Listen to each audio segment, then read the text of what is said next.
안녕하십니까. 저는 경영공학부의 윤태중이라고 합니다.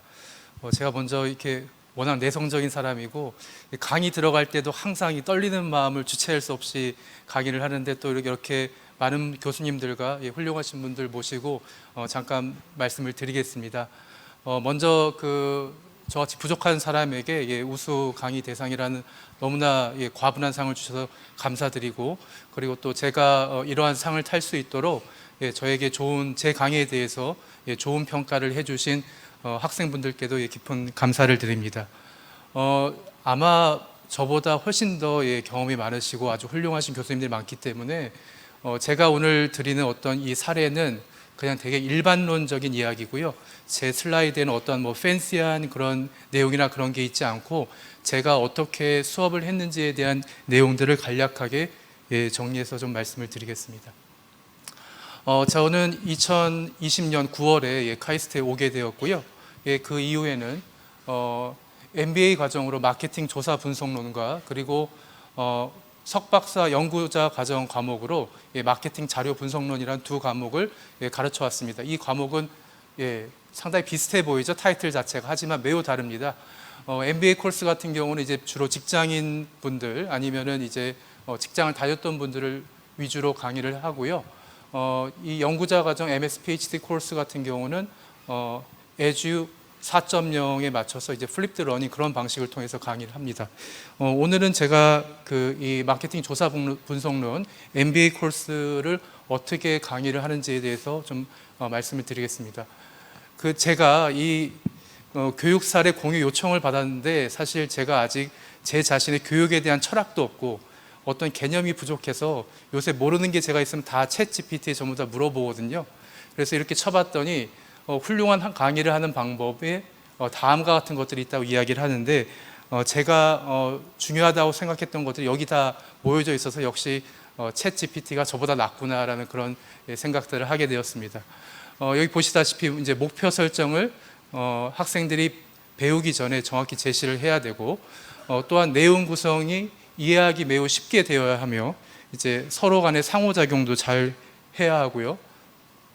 그 다음에 이제 우리가 적절한 예시를 제공해서 새로운 개념을 쉽게 이해할 수 있게 우리가 도와야 되고 또 열정, 노력을 학생들에게 보여야 되며 그다음에 피드백을 잘 수렴하고 여러 가지 다양한 방법의 학습 방법을 제공해야 한다. 그래서 학습의 효율성을 높여야 된다고 이제 이야기를 하고 있습니다. 아마 모든 분들께서 잘 알고 계시고 아마 동의하시는 그런 내용이라고 아마 저는 생각을 합니다. 그래서 이 챗 GPT에서 이야기한 것들을 하나하나씩 제가 좀 말씀을 드리고 싶은데 이 objective setting이 있어서 이게 저는 제 수업에 있어서 가장 중요한 단계라고 생각을 하고요. 첫 번째 세션에 수업에 들어가게 되면은 학생들에게 이 모티베이션을 어떻게 하면 동기부여를 시킬지에 대해서 고민을 합니다. 제 수업을 듣는 분들은 아까 말씀드린 대로 직장을 다니시는 분들이 많습니다. 그래서 이분들은 또 인문사회 쪽 전공을 하신 이제 카이스트 학부에 이제 공학이나 이과학 계통의 그런 백그라운드를 가지신 분들이 별로 없기 때문에 물론 그런 분들도 있죠. 하지만 제 과목에서는 어떻게 하면 데이터를 이용해서 어떤 고객을 타겟팅할 수 있는지, 누가 더 반응을 잘할지 또는 누가 우리 회사로부터 이탈을 할지를 여러 가지 통계 모형이나 머신러닝을 통해서 예측을 하고 그에 따른 데이터 드리븐 의사결정을 하는 걸 가르칩니다. 그래서 이분들이 어떻게 하면 동기부여를 잘 못하실 수 있거든요. 어려운 내용들이 꽤 많기 때문에.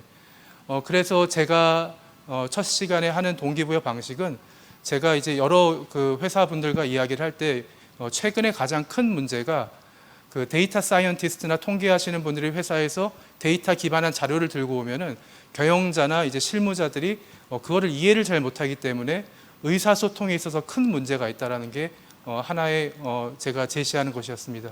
그래서 이제 제 수업을 들으면은 여러분들을 데이터 사이언티스트로 만들어 드릴 수는 없지만 회사에서 데이터 사이언티스트나 통계를 하는 분들과 의사소통을 해서 어떤 데이터 드리븐된 의사결정을 회사에서 할 수 있는 그런 분들로는 만들 수 있다는 어떤 확신을 드립니다. 첫 시간에. 그리고 이제 서로 다짐을 하고 저도 최선을 다하고 이제 학생분들도 최선을 다할 것을 제가 요청을 하죠. 저는 그리고 제 나름대로는 이 두 번째나 세 번째 세션 같은 경우가 아주 중요하다고 생각이 되는데 제가 첫 시간에 동기부여에 대해서 이야기를 했고 이 과목에 대한 가치에 대해서 이야기를 했기 때문에 두 번째, 세 번째 세션에 저라는 교수는 제가 말했던 것의 가치에 대해서 증명해야 되는 시간이라고 생각합니다.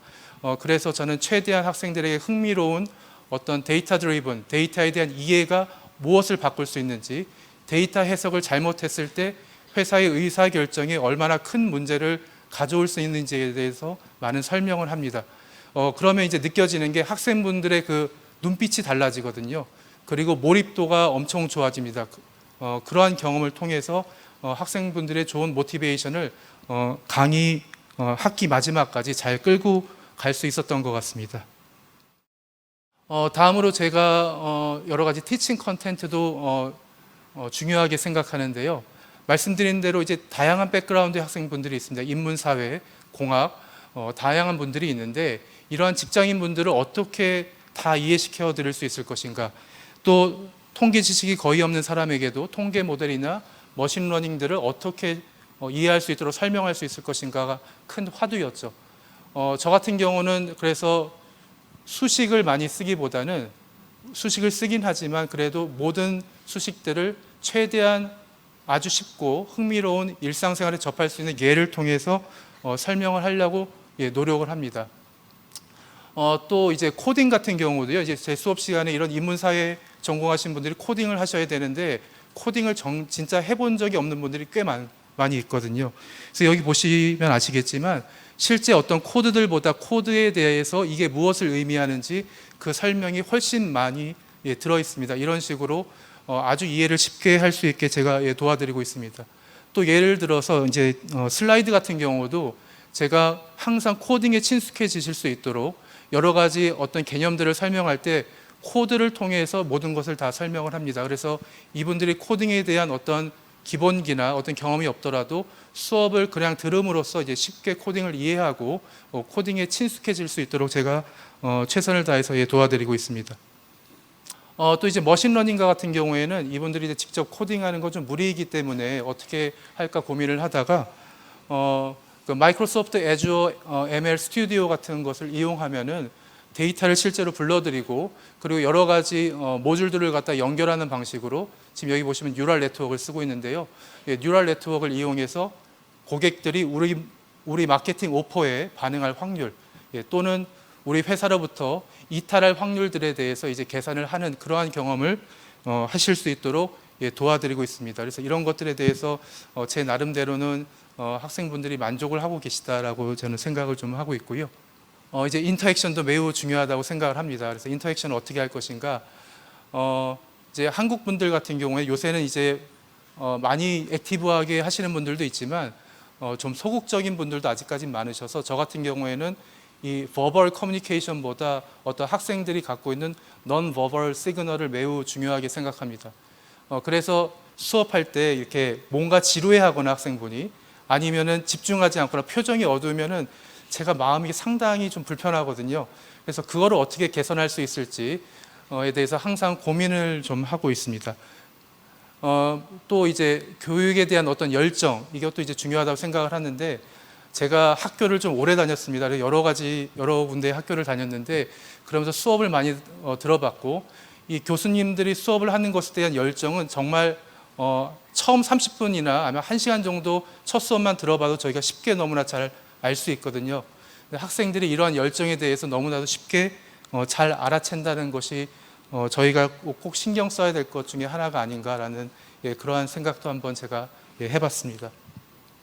그 다음에 피드백 같은 경우에 이제 뭐 이밸류에이션 그런 것들도 중요하지만 아까 말씀드린 대로 수업 시간에 학생들의 어떤 표정, 그러면 제가 그걸 항상 기록에 남깁니다. 이 이야기를 설명할 때 표정이 어두웠다든지 또는 제출한 과제를 보면서 과제에 대해서 어떤 식으로 했는지를 자세히 본 다음에 기록을 항상 남기고 그 다음 수업이나 아니면 내년의 수업에 개선을 할 수 있도록 나름대로는 노력들을 하고 있습니다. 그래서 다시 한번 말씀드리지만 제가 많이 부족한 사람이고 앞에서 말씀드린 것들이 모든 교수님들께서 잘 알고 계시는 그런 어떤 교육에 대한 기초적인 것들이라고 생각을 합니다. 그래서 학생분들이 정말 고맙게도 제 그 교육 방식에 대해서 좋은 평가를 해주시고 제 어떤 교육에 대한 열정에 대해서 이해를 해주셨고요.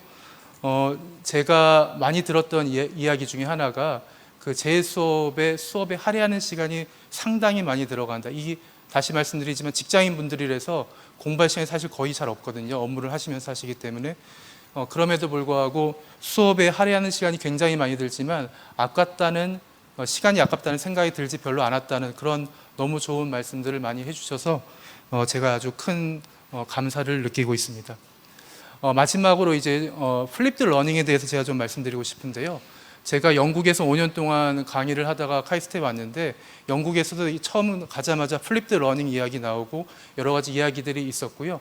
이거를 제가 수업 시간에도 많이 써보도록 노력을 했었고 역시 마찬가지로 카이스트에서 에듀 4.0을 강조하고 있고 이것들이 학생들의 자기 주도적인 학습 방식을 고취하는 것에 그 목적이 있습니다. 그래서 이 플립드 러닝을 하면 상당히 좋은데요. 문제점은 뭐냐면 이게 항상 장점만 있지는 않다는 것이었습니다. 제가 여러 번 적용해 본 결과 이제 가장 큰 문제점이 여기 말씀드린 대로 학생들의 모티베이션이 시작할 당시에 높지 않을 때 아니면은 너무나 많은 큰 시간이 소요될 때 이 직장 다니시는 분들이고 인문사회 전공이시다 보니까 데이터 드리븐, 데이터 분석 여기에 대한 모티베이션이 처음에 떨어져 있거든요. 그리고 배우는데 매우 시간이 많이 소요됩니다. 자, 그래서 예습에 절대적인 시간이 부족한 학생들이 수업 대상인 경우 저희가 수업 대상에 대한 이해를 통해서 이러한 플립드 러닝을 할지 말지를 결정을 해야 된다고 저는 나름대로 생각을 하고 있습니다. 결국 가장 중요한 거는 플립드 러닝이냐 아니냐의 문제가 아니라 저희가 여러 가지 좋은 그 혁신 방식들이 있는데 예를 들어서 예습 시간이 매우 부족한 학생들의 경우 그 다음에 난이도가 매우 높고 많은 시간을 필요로 해서 액티브 러닝이 클래스에서 이루어지기 어려운 경우 근데 저희가 사실 원하는 거는 이 practice by doing이거든요. 이럴 때 우리가 교육 효과를 크게 얻을 수 있다라고 이제 이야기를 하는데 저 같은 경우는 그래서 그 연구자 과정은 플립드 러닝 같은 방식을 이용하지만 이 MBA 수업은 전통적인 방식을 고수하면서도 수업 시간에 학생들한테 최대한 지식 전달을 재미있게 하고 하지만 그 이후에 학생분들이 과제를 통해서 과제를 드릴 때 아주 상세한 설명, 재미있는 케이스, 아주 코딩 프렌들리하게 코딩을 쉽게 할 수 있게 도와드리고 그래서 그거를 통해서 성취감을 느낄 수 있게 가이드라인을 드려서 과제를 통해서 practice by doing을 매우 잘할 수 있게 제 나름대로는 도와드리고 있습니다. 그래서 제가 드리고 싶은 말씀은 이제 저희가 여러 가지 이제 혁신 방법에 대해서 이제 시도하고 있고 잘 알고 있는데 제가 이제 생각하는 어떤 아까 챗 GPT에서 이야기한 어떤 파운데이션 기초 자체가 먼저 서지 않으면은 우리가 생각하고 있는 많은 혁신들이 쉽게 이렇게 반드시 서기가 쉽지 않지 않을까라는 그런 생각들을 합니다. 그래서 이제 저 같은 경우는 back to basics. 그래서 저희가 생각하는 교육이라는 것의 어떤 목적, 그 다음에 모티베이션, 교육에 대한 어떤 열정들에 대한 그런 기초적인 것들에 대해서 다시 한번 저희가 생각을 좀 해보면 좋을 것 같다. 그리고 그 바탕 위에서 우리가 추구하고 있는 여러 가지 교육 혁신들을 이루었으면 하는 바람이 있습니다. 부족하지만 제 말씀 들어주셔서 대단히 감사합니다.